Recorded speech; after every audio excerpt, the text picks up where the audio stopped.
All right. Hello, everyone, and welcome to another installment of The Way It Is. And I'm your host, Luca Andolfato. And today I am very grateful to have the time and attention of Mr. Chris Seepe.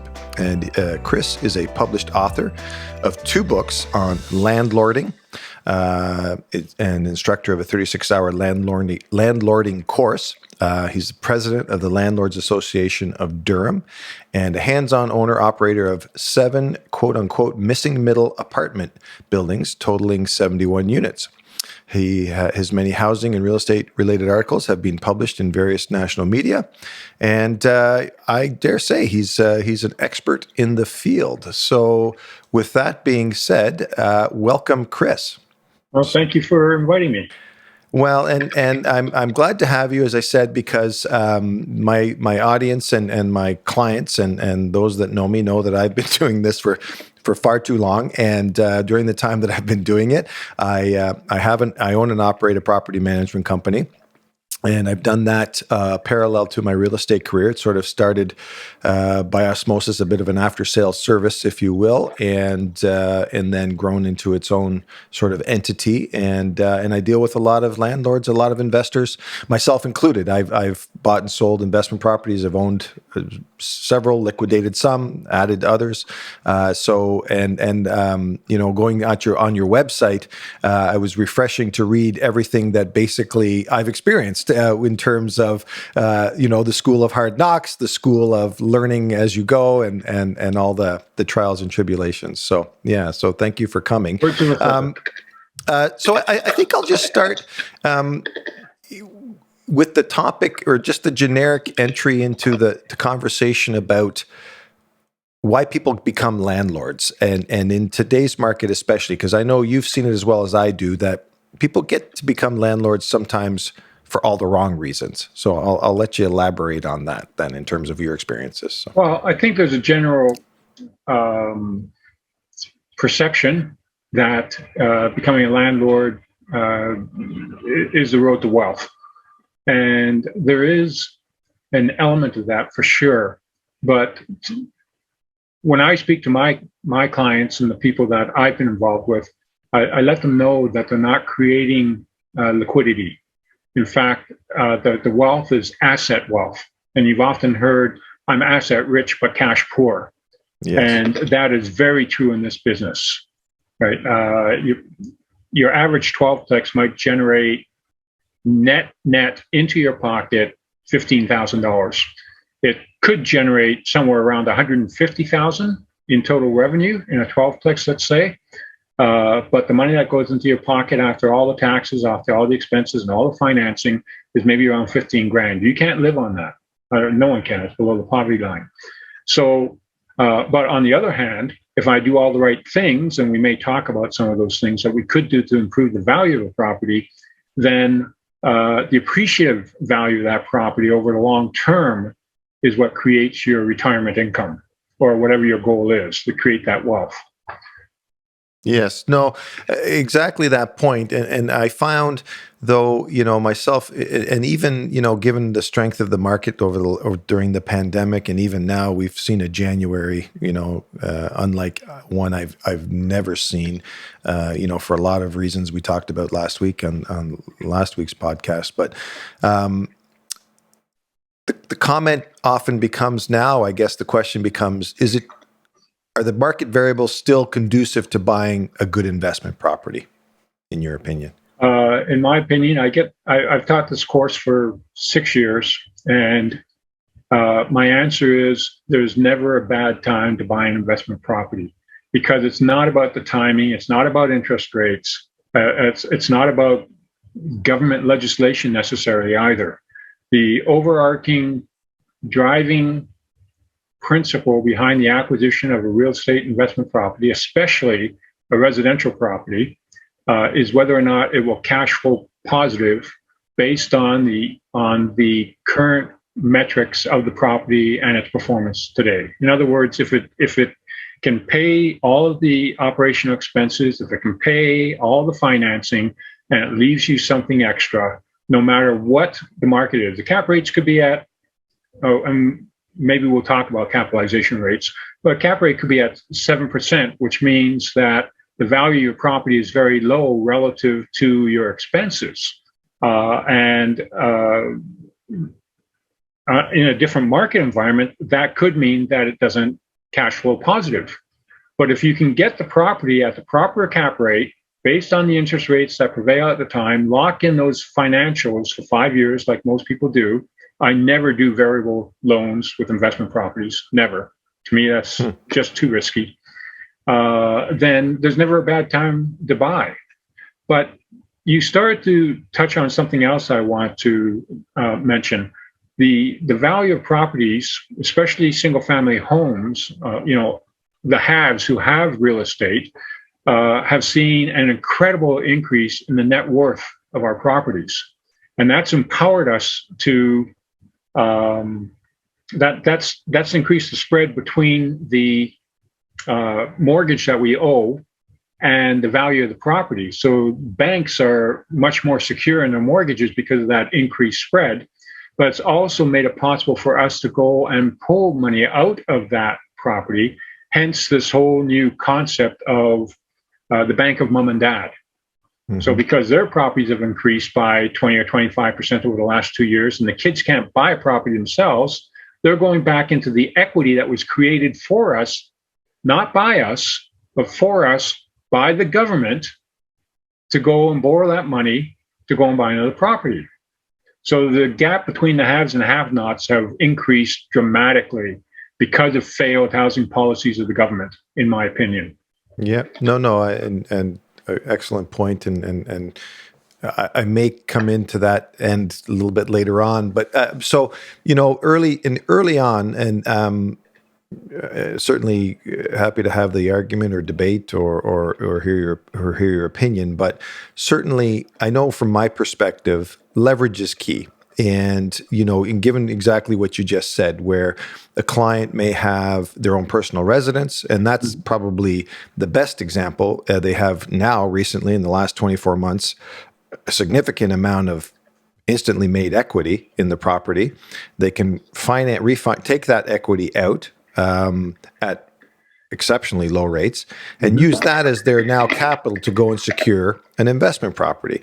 And I find the struggle that some people have with that is they lose sight of the fact that they're essentially 100% financing the purchase of an investment property, and they're disappointed when it's still not cash flowing the way that they feel it should cash flow. And I have to set them back and I have to say, well, you're actually cash flowing really well because you haven't used any of your own capital on this project or anything. That's right. Yeah. And there's a difference between the return on investment and the metrics that we use for measurement, or the ratios that we use for measuring that versus cash on cash. So how much cash should I put in? How much am I getting back? There are two different measurements. I mean, they're related and they both reflect how well you're doing in terms of the money that you get back.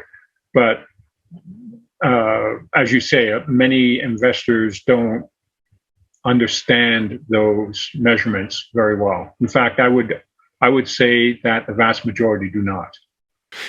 So if you don't mind, and certainly not to steal, potential people from taking your course or anything like that, but let's dive into the three differences then, because we've skirted around it now,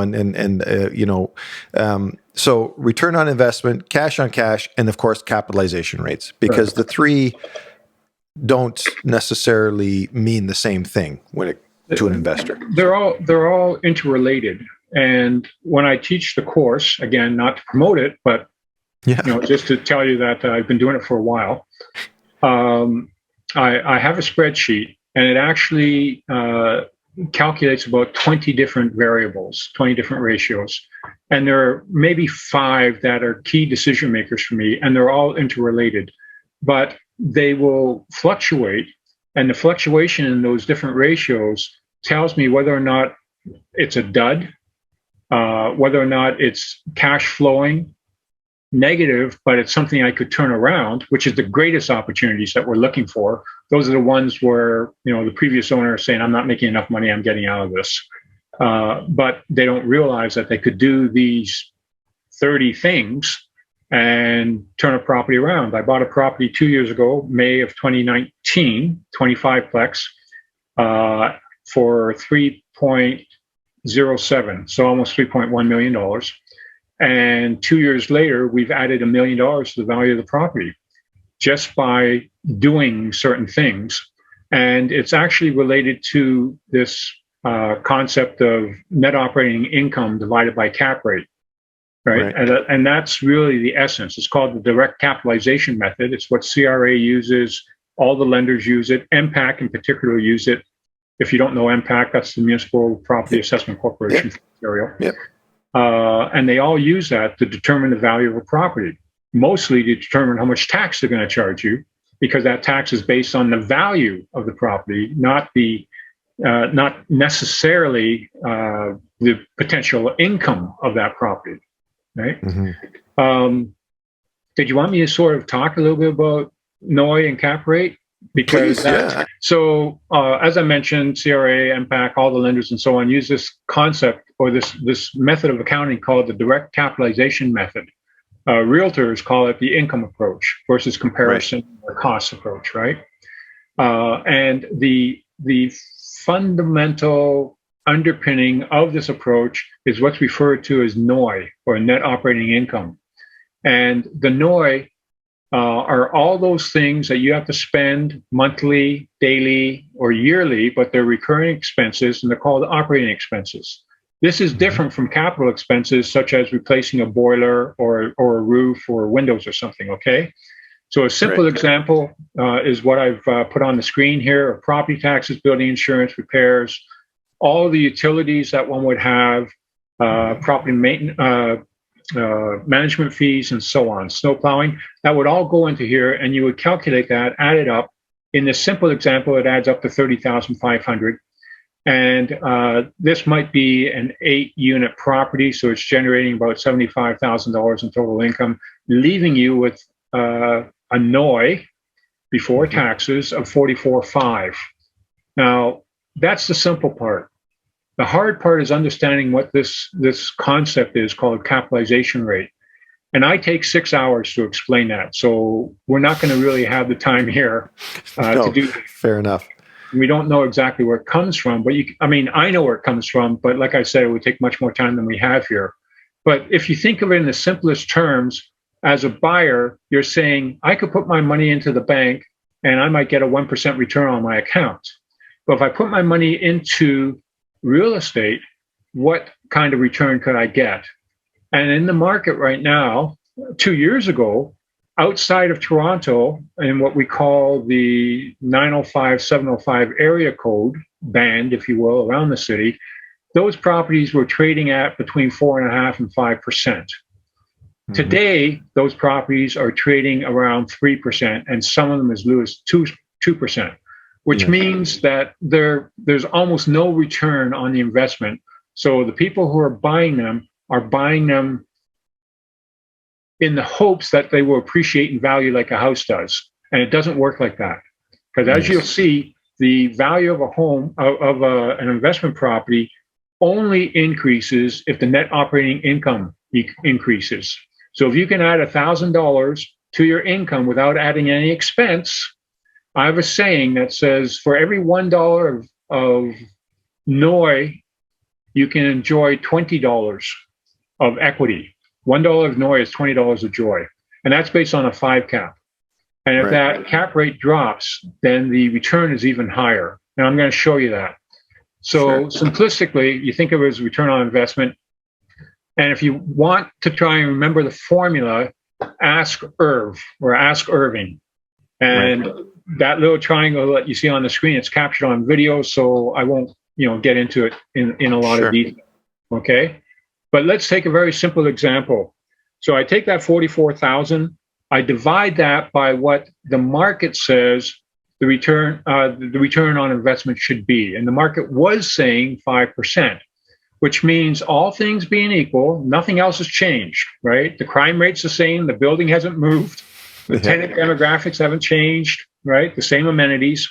But I'm expecting because I've got financing, for example, I need a 5% return. That means that 44,500 it makes the property worth about $890,000. But because of the tremendous pressures of high demand and low supply, you're getting more and more people who are willing to take less and less return because they can't find these properties anywhere, especially the missing middle properties. So they're saying, I want a 4 cap. The buyers are saying, I want a 5 cap, but the seller's saying, I'm not going to give you a 5 cap because I don't have to.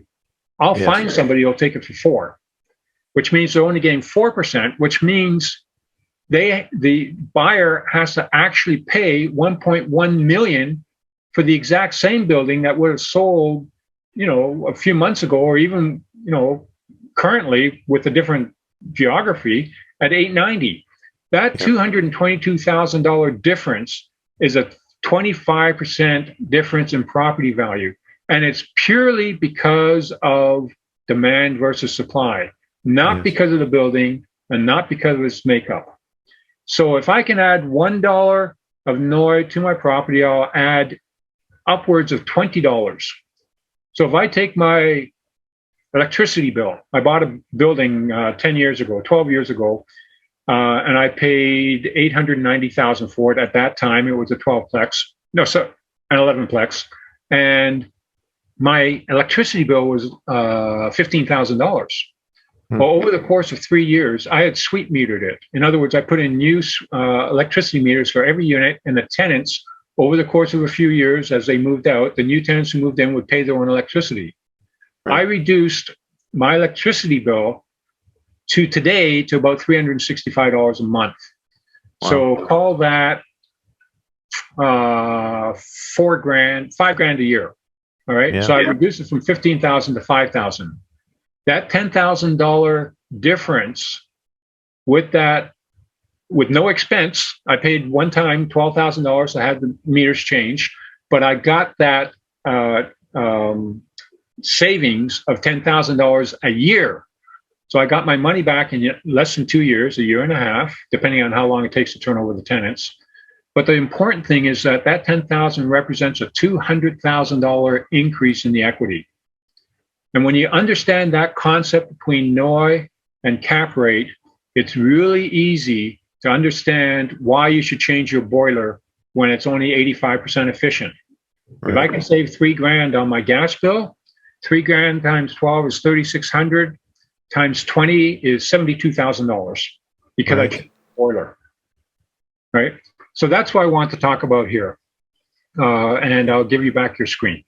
Yeah, no, and those are excellent points, because I think too many people get caught up in the sort of here and now and can't see past just a cash flow, right? Like, or a cash on cash scenario. That's exactly right. They think about today and they'll say, well, I'm only making $15,000 a year on this property. There's no way I'm going to spend $19,000 to buy a new boiler. Well, if you spent the $19,000 and you save $3,000 and you add $72,000 to the value of your property, you'll get that back in 5 years when you refinance. Right. And that's the key.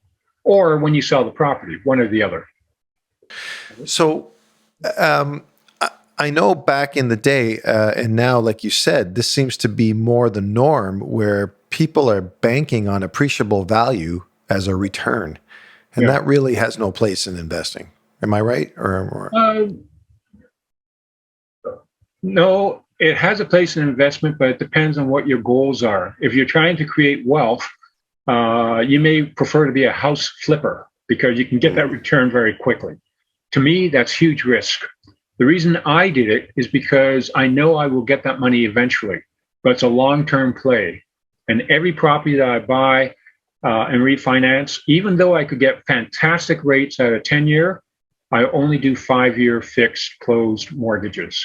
Because at the end of 5 years, I want to recover some of that sweat equity that I put into the property. So every 5 years, and if I own 7 properties, once a year, I will have a property that will be refinanced, and I'll be able to pull out some money. So in that first property I talked about, where we've got $1 million upside, when that comes due in another year and a half, I'll be able to pull out 3/4 of that, basically, right? You talked about leverage. What you don't want to do is over leverage. And that is the incredible danger. That's the house of cards that kills so many investors because they lose sight of the fact that interest rates can rise and kill them. Right. So I shudder to even bring this up now, but we live in a world where, or in Ontario, especially, or specifically, where, and I'm sure you're in the camp where, I mean, the legislation that exists and the landlord tribunal that exists is heavily weighted in favor of tenants, and that's only gotten worse over the years. And not to say that, and I've talked about this in previous podcasts, and I speak about it to investors and my landlords all the time. I mean, you know, there's good and bad operators as landlords, and there's good and bad operators as tenants, and there's never any guarantees, but you have to be careful. But certainly, the landlord tenant situation, well, over the pandemic, became untenable. So maybe you could speak to some tips or some things that you've done or seen that to sort of mitigate the fact that you can't evict a tenant anymore, essentially. I wanted to speak to the first half of your comment about, because tenants constantly, you know, the rhetoric from tenants and tenant advocates is that the tenancy legislation is so biased towards landlords. But I want to put that in perspective. There are 46 potential breaches of the Residential Tenancies Act. Out of the 46, 34 of them uniquely benefit the tenant to the detriment of the landlord. There are 10 that are balanced. You know, what's good for him is good for her, kind of thing, right? There is one remaining breach that uniquely benefits the landlord. So out of that 46, one, and then someone, if they do the math, they'll say, well, what's the other one? And the last one has nothing to do with landlords or tenants. It's a piece of legislation that politicians put into the Residential Tenancies Act that says that landlords cannot kick a canvassing politician off the property. Now, what that's got to do with landlords and tenants, I don't know, but you obviously know why it's there. It's self-serving, right? Exactly. So, you know, when you talk about imbalances, or you know that when tenants say that landlords have it all, it could not be further from the truth. In terms of protecting yourself, the two things that I've done religiously since I've gotten into this business, which are by far the greatest techniques that you could use for protecting yourself against bad tenant behavior and worse, tenants who don't pay their rent. The first is I have a very robust lease. Long before the standard tenancy agreement came around that Ontario published in 2018, I already had a strong one. And then when they brought that out, they left, I think it's section 17, could be 15 or 17, of that standard lease says you can add clauses. Yes. I've added 78 because that's how unbalanced the standard Ontario tenancy agreement is. It's missing all kinds of stuff that we as landlords need in order to make sure that the relationship is properly defined between landlords and tenants.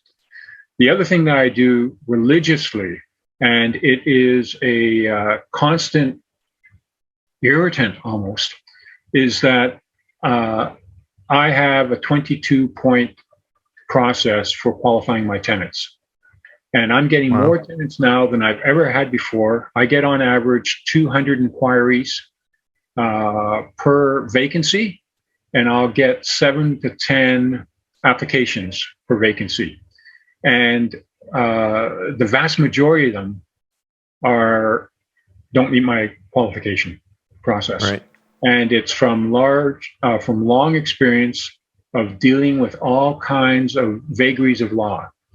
And if I could, I want to give a perfect example in case there's ever a politician listening to your podcast. Please, absolutely. Yeah.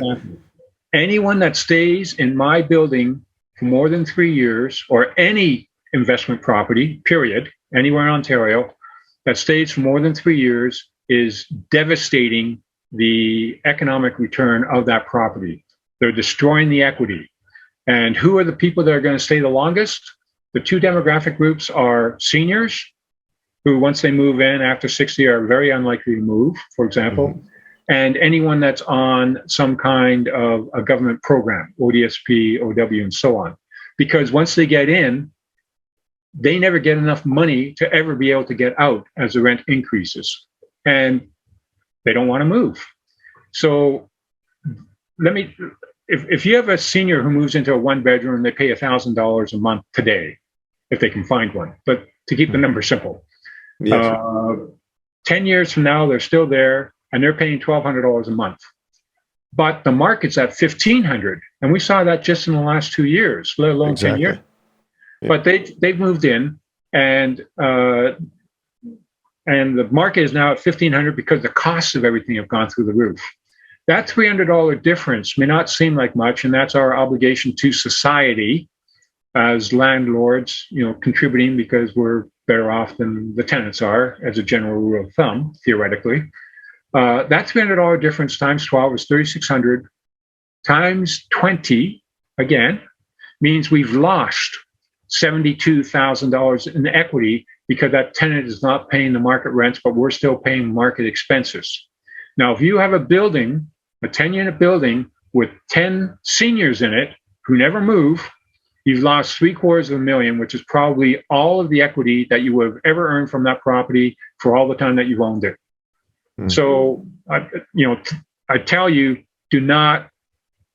Well, you learn from that. You tell me what the moral is, because it's against the law to say don't rent to this group or that group. But we're driven by two things. As far as I'm concerned, 85% of all the challenges, all the issues that arise between a landlord and a tenant, or a tenant and the property manager, comes down to two things. I want the rent paid in full, on time, and I want the tenant to respect the property and their neighbors. And I'll bet most of anything that you can think of as a conflict come down to those 2 points. And I don't think about race or religion or color or source of income. I only think about those two things, and the government doesn't. And this is where our challenges are, because they don't understand. No, I 100% agree with you, and I thank you for making those salient points. I get a little bit, animated. No, I believe me. I know it. I get well, and in the last 2 years, it became, I'm sure you've heard it in your market area, but the saying became cash for keys in order of trying to vacate units. And that happened in the 70s as well. The very same thing happened, cash for keys. Janitors would say, look, I'll move you up the list if you give me $100. Right? Is that what you're talking about? Or are you talking about getting rid of... No, I'm talking about getting rid of tenant and essentially offering them, offering them 2 or 3 or 4 months of rent, or sometimes 6 months of rent. I mean, I just went through it with a landlord where it became... So let's use exactly what I was just talking about in 30 seconds. So that tenant's paying $900 a month. And I have quite a few tenants like that. And the market is now at $1,500 because of, all the reasons that people talk about. That's $600 a month. Time, and you would say, okay, well, I've got to pay for 5 months. That's $3,000. I don't want to pay them $3,000 to get out, which is what most landlords would think. But that's really short-sighted, and that shows a fundamental misunderstanding of how these things work. If you take that $3,000 that you spent and you compare it to, okay, now I'm getting $600 more a month. So after 6 months, I will have gotten that money back with a new tenant. But more importantly, that 6 times 12 is $7,200 times 20, $144,000, $150,000, give or take. So by paying them $3,000 or 5 months of rent, which gives them an opportunity to find something else maybe, and they're cash rich, relatively speaking. Yes. You've added $140,000 to the value of your property each time you turn over one of those tenants. And that's not landlords. That's the government. And what's driving that? Rent control. Right. Exactly. Right? So this is what rent control is doing. It's not us. We would not be able to do this if the government hadn't passed rent control that that created this situation where cash for keys has become so pervasive. Yes. No. So, getting onto the topic of, in your mind or in your opinion, you've alluded to the fact that you own multi-residential unit buildings. Yep. I know a lot of clients just buy single-family homes, a townhome or a semi-detached or something like that, Yep. as an investment. In your mind, what is the optimum vehicle, I guess, if someone was to say, hey, tomorrow I'm going to become a landlord, I'm going to look at buying an investment property? I mean, single family homes, the process I've just described for figuring out the value of a home is not quite the same for a single family home, because single family homes have a tremendous amount of emotional appeal. So on the one hand, if you looked at the income versus the expenses, that home might only be worth $850,000, but because of the emotional aspects of buying and selling a single family home, someone might come along and say, I'll pay you $1 million. So the investment criteria doesn't always work that well. The ideal world is you own your home and you rent out your basement or your attic or something like that. We call them second suites. There are other names for it, but most people call them second suites. And the bank will consider the income from that basement as part of offsetting the mortgage. So the value of the home appreciates because of the income that's generating. And if you put solar panels on top, then you've got even not more income, but you're saving expense. And if you can demonstrate that you've saved, I don't know what, $200 a month on electricity times 12, $2,400 a year, that is something that will be factored in. The problem with single family homes, which is why I've never bought any, is because the banks will not finance beyond a certain number. And typically that's about 5. And they discount the houses as you move up because they're concerned that too much of your personal income is coming from those houses. However, if you own an apartment building, a small one, 4-plex, 6-plex, whatever, and you put it into a company, each of those companies has to stand on their own merit. And the banks will look at them on their own merit. And if you own a few single family homes, the banks will be far more accommodating to you if you do a mix. So if you got a couple of single family homes and a 4-plex or a 6-plex or an 8-plex, they like that much better because there's some diversification, even though you're still in real estate. And while I'm thinking about it, before I forget, you asked near the beginning of the program about why people should still invest in this. And I've been getting that question so much, I almost have it down to, rhetoric. And that is, I thought about, with all the problems that I have, shouldn't I just sell and live off of the money? And some landlords have done that, haven't really thought it through. The problem is what do you do with that money once you've got it? Right? What are you going to invest in? And more importantly, when we're facing hyperinflation, between 1980 and 1990, the average US citizen lost 50% of the total value of their savings. If they put that money into a bank, half of it was gone because of failed government policies, over a decade. Right. We're in that same situation now. And let me remind you that the person who was in power in 1981, when interest rates went to 21%, is the father of the same person who's in power now as our interest rates start to climb. Right. So don't be surprised if we see interest rates rise. Now, I know the banks have held back, but it's going to be devastating for anybody that has financing. Yeah. New financing won't be a problem. But if you go from 2% to 4%, you'd say, well, 4% is still below, the market for 100 years. No. If I pay $11,000 a month in principal and interest on one building, if it goes from 2% to 4%, and I have to pay $22,000 a month now. Yes. I didn't get an increase in my income to cover that. Right. So if I don't have enough equity in the property, I'm cash flowing negative, and I could be in serious trouble. And anybody that bought a property with only 10 or 15% down could be facing the very same problem when they refinance. It's not new property purchases, it's the refinancing that's going to devastate.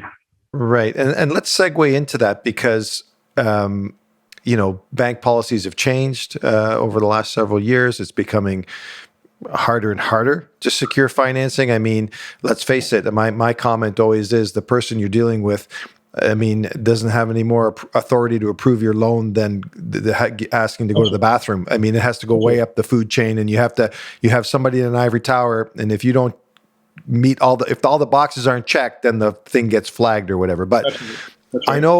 I know in my experience, it's taking 4 months to approve stuff as well, which is killing deals.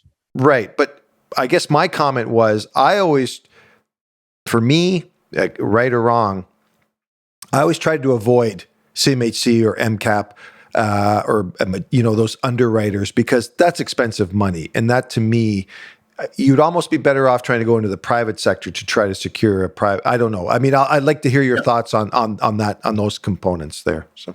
Well, it depends on the lenders you're with. Most of the banks are trying to talk you out of dealing with CMHC because they don't want to deal with all the paperwork and all the issues to qualify a tenant.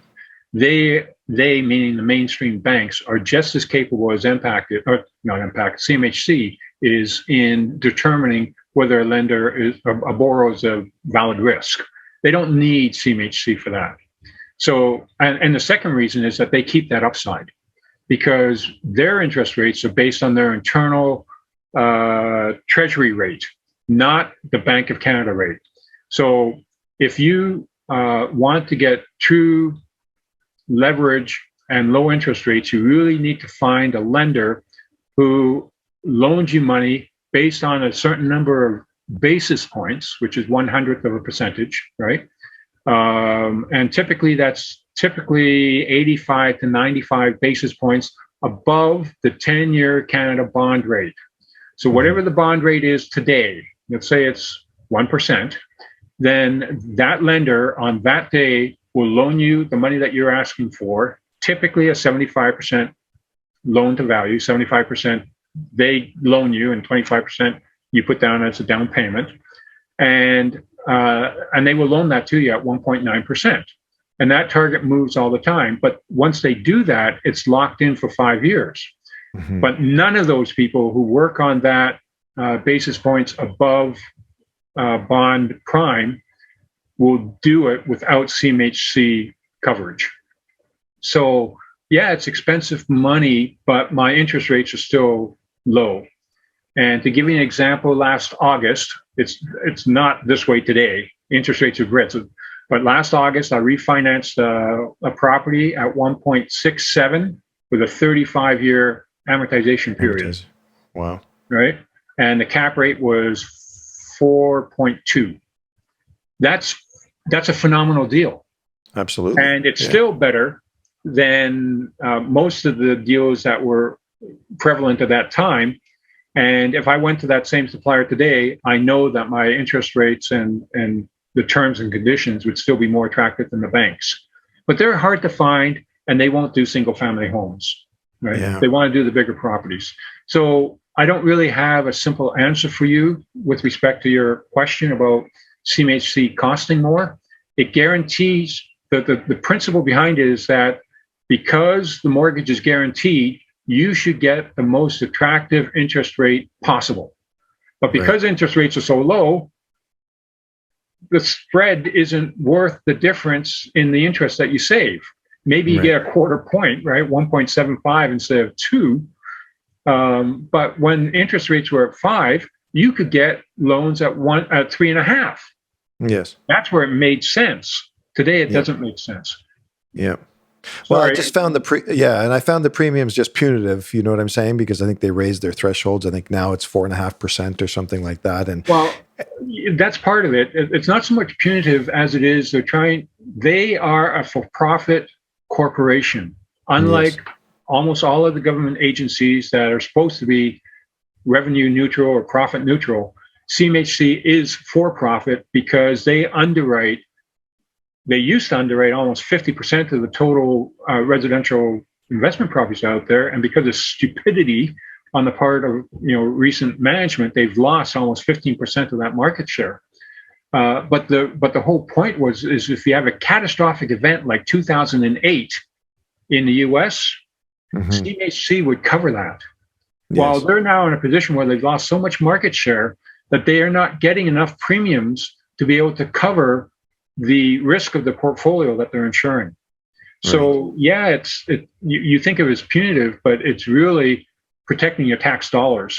But they should never have been in that situation in the first place. Yes. No, Right? fair enough. They created this mess. They blew their brains out, and now they want us to pay for their big surprise. Right? Yes, Now they want us to exactly. pay for the mistakes. Exactly. Cool. Well, Chris, I don't want to keep you any longer than I have to, and we've had a great conversation. I guess, and not to put you on the spot, but I guess and I'm going to have your website, the link on my site after this, and share it with everyone. dr-landlord.ca, correct? That's the Well, it actually points to my real estate website, but that's how people remember. drlandlord.ca. Yeah. No, and I'll encourage everyone to go there and even consider the course. I'm actually considering it myself, actually, as even as a not only just a refresher, but I'm sure there's things I'd learn for sure. Just given the brief conversation we have, your tremendous knowledge is incredible. I guess one final parting comment. What because you get asked these questions all the time. What's sort of the first thing that's top of mind when someone says, I'm thinking about investing in real estate? What's your first sort of knee-jerk reaction to that or comment that you? Well, usually I address that again in the course. It's the first thing I talk about. 10 reasons to be a landlord and 40 reasons not to be. So I don't have a really simple answer, but if I was going to sort of summarize it, I would say you've got to be willing to be immersed in people problems, right? Because without that, it will drive you crazy and emotionally drain you, make you sick. If you're thin-skinned, for example, you've got to know the law, because if you don't, I guarantee to you, you will become a victim of it. Yes. It is so heavily tenant biased, and when tenants come to you and say, "I know my rights," you have to be able to say, "I know your rights, and I know my rights too. And if you want to take it to the wall, I'm prepared to do that, but hopefully we won't have to go that far." And the third thing is, if you really want to create wealth, you've got to understand the metrics that the banks, the lenders, the insurance companies, they all use the same, basic melting pot of ratios to determine the value of a property. If you understand how that works, then your decisions on the financial side become much, much easier. Much easier. You don't have to win every battle with a tenant. Even though you know the tenant's wrong, you can say, "Okay, look, I'll pay the $200. You paint the place, and I'll pay for the paint." Something like that. But some landlords, they will fight tooth and nail for that $200, and it is not good for business. No, I agree. And I think 20 other things, but those are I appreciate that, and I won't call out any landlords, but they're like you experienced. There's those that are have the foresight and see the sort of beyond here, and then there's those that just get caught up in the minutia of the stuff and don't see the bigger picture thing. Exactly. Exactly. And the big picture here is buy the property, fix it up, increase the equity, and refinance. That, correct, to me is the ultimate savings plan for retirement. Yes. No, and it's also a great way to start a starting point for your kids if they can understand what it is that you're doing. The great families of developers that are out there, it was the grandfather that started it, it was the father that built it, and it's the grandson that's taken it to its new levels. Right. Yeah. There are many families like that, and I'm hoping I'm the first generation, and one of my kids will pick up. Absolutely. Yeah, well, I hope they do too. And listen, thank you so much for your time. Thank you for sharing it with us. And I'll post all your information on my site, and also we'll send you the link to the podcast when it goes live we drop it on Thursday. And all the best. Good luck in 2022. And thanks again. Really appreciate your time, Chris. Thank you. Stay safe, Lucas. And, I'm happy to have another conversation about anything. Well, you know what? I've got your contact details now, and don't be surprised if I reach out by email every now and again with a question or a comment, or just wants to bounce something off you. And your viewers as well. If it's too long to answer in an email, I'll call them, or they can call me. So I'm happy to help. I'm not looking for money. I just really want better landlords out there. We're our own worst enemies. We are sometimes that, for sure. All right. Well, thanks very much, Chris. Have a great rest of the day. Take care. Okay.